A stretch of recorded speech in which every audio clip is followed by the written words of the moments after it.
Fala galera, tudo bom com vocês aí? Professor David aqui, e aí na nossa quarta aula a gente vai falar um pouco sobre a conservação biológica, os cultivos biológicos que a gente tem, os tipos de conservação. Então, o que a gente pode, um exemplo melhor que a gente tem é o banco de germoplasma. O que é isso? Banco de germoplasma é um local onde existem diversa uma quantidade muito grande de preservação de células germinativas de alguns seres vivos, né?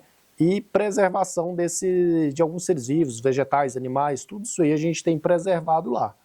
Então, por que a gente tem isso aí? Né? Para que a gente tem isso aí? Porque é o que o pessoal fala de caso aconteça o fim do mundo, a galera tem para... Existe aí uma teoria, né, disso aí, que é uma forma de preservar essas espécies para, se possível, aí a gente voltar, né, a ter vida na Terra após uma extinção em massa, por exemplo. Então, caso seja extinto aí diversas espécies, a gente vai ter aí esse banco de germoplasma aí para reabitar o mundo. Existe essa teoria aí. Mas a gente sabe aí que tem diversas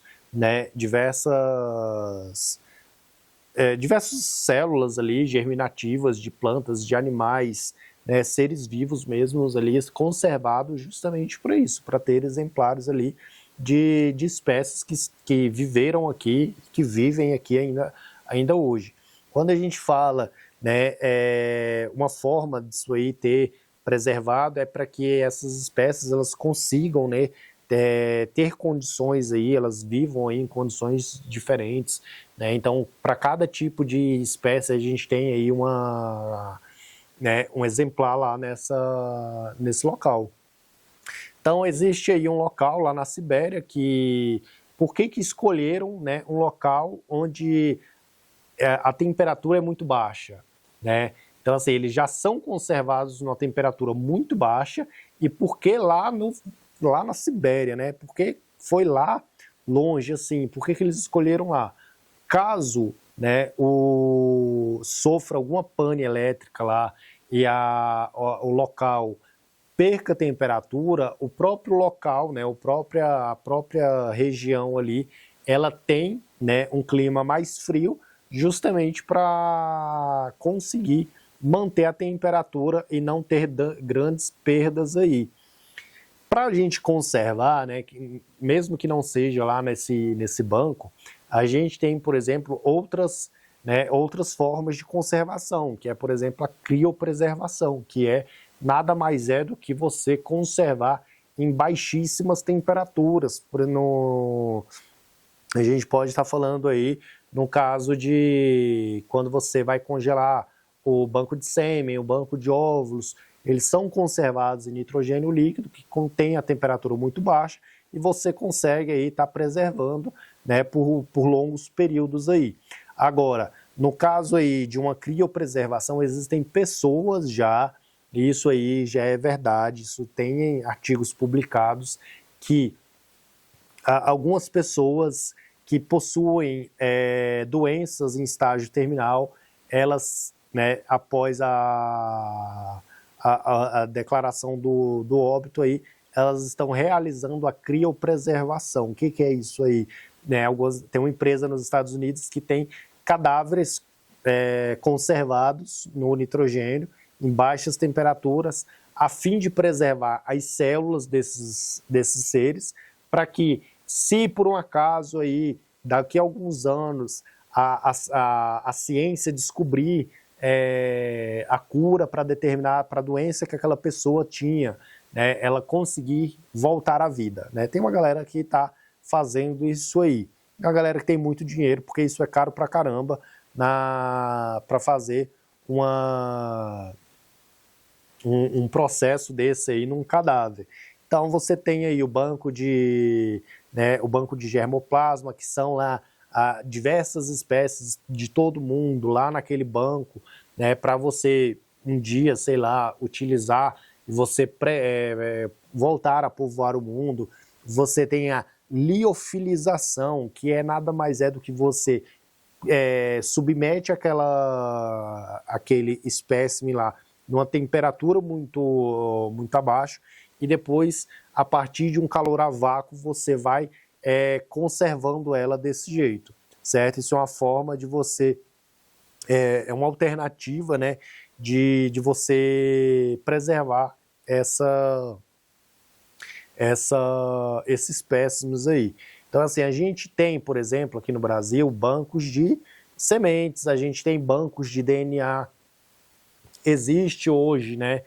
Se eu não me engano, foi hoje ou foi ontem que foi essa semana aqui agora de novembro, né? Que foi produzida, né? Que foi aprovado no Senado, no Congresso aí, a realização de um banco de DNA para pessoas que forem condenadas, né? Então, pessoas condenadas terão aí, para presidiários, terão o material genético coletado e conservado.